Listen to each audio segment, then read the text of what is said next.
Good morning. It's Charles, marketing ninja, but right now I'm the emergency management ninja. It's about 6:30, and as you can see, it's still pretty windy. It's still raining a little bit here in Seguin, which is kind of northeast of San Antonio, a couple miles. It's not really in the hardest hit area. That's up around Houston, a little further away. But yeah, this is when my day starts, before the sun does. And I'm not awake yet. But more on that later. At 0830. Finally got in here to the unit, stuck in this long line of trucks coming in here. Most of these guys were in late last night, dropped off their trailers, and they're coming back in to pick them all up. And as you can see, after I was being the first one in, I am now parked in. They are all around me. But this is what you can't really see. This is the staging area where they're bringing in all the supplies, all the food, the water, office supplies, computers, chairs, tables, electrical cords, everything you can think of under the frickin' sun that FEMA needs is being brought in here. Now, some of the stuff for Red Cross, for portable shelters and stuff that's being brought in here as well. What you can see sort of right there, that's another MCUV, and I'm parked in a row. There's like 5 or 6 other MCUVs here. MERS is here, the Mobile Emergency Response Support Division. A fuel truck up there, that's for FEMA equipment. We got a lot of generators and stuff running, and you can't really see it, but up on the other side of that open shed area is where the ISB command post is, and right now I need to go do it. But as you can see, trucks are constantly coming in here. There's a boatload of trailers and stuff that were already set up on here.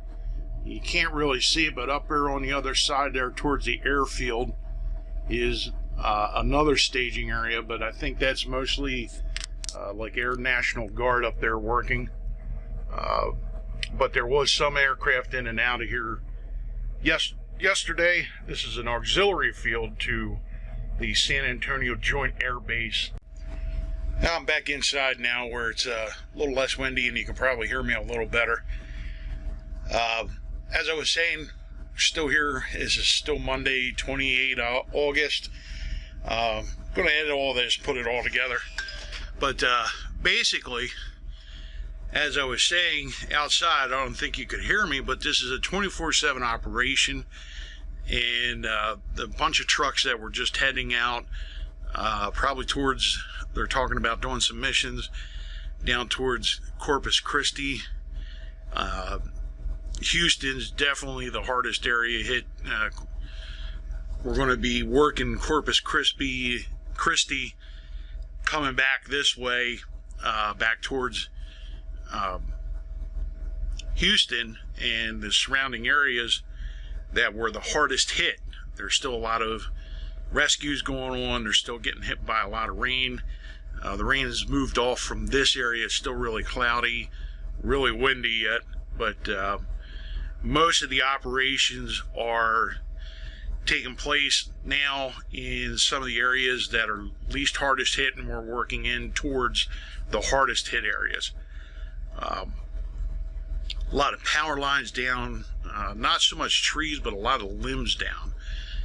Seen, a lot of, almost every building has some kind of damage to it, and the closer you get towards Houston, the more that becomes really evident. There's even more power lines down, telephone poles down, damaged vehicles, damaged buildings, and that is definitely the area that was hardest hit. Right now we're still in staging. They're starting to pull out some of the logistics. A lot of the MERS guys also went out a while. They're finishing building out the JFO, or the Joint Field Office, which is, they're talking about going to be manned by a staff of about 5,000 that they're talking about now. And this is like all your different folks that deal with individual assistance, public assistance, which is for, for your local and state level governments, and as well as all the other personnel that help to assist with that. There's a lot of teams that go out before these personnel actually start doing their work, and a lot of that kind of infrastructure is actually kind of down. It's not really working, so that's a lot of what we do in the MCOV program. And actually, even here today, right now, I don't have cell service on my personal cell, but I do have it with my work phone. Go figure. But anyway, I got to get back to work. We're going to be working here for a couple more hours yet before we call it the end of the day.